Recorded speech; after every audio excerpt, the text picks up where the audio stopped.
Sa ating pagdiriwang ng Jubilee Year of Hope, tayo ay inaanyayahang muling manumbalik sa Diyos, magsabuhay ng pananampalataya, at maglakbay bilang isang sambayan ng taglay ang pag-asa.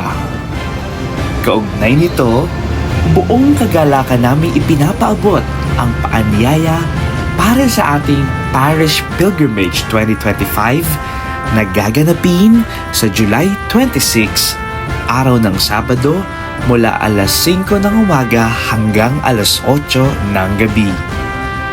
Tutungo po tayo sa 6 na Jubilee Churches sa lalawigan ng Tarlac kung saan maaaring tumanggap ng indulhensyang plenaryo.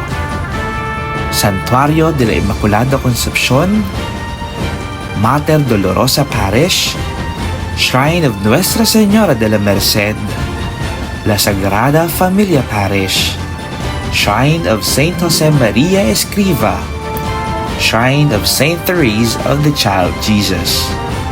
Pangpito at huling simbahang ating pupuntahan ang Minor Basilica of Our Lady of the Rosary of Manaoag sa lalawigan ng Pangasinan.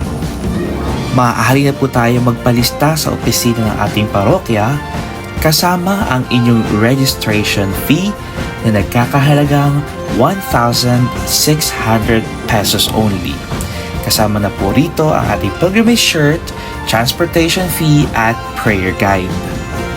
Ngayong Jubilee Year of Hope, sama-sama tayong maglakbay bilang mga peregrino ng pag-asa. Manalangin, magnilay at pagyamanin ang ating pananampalataya. Halina tayo maglakbay sa liwanag ng pag-asa.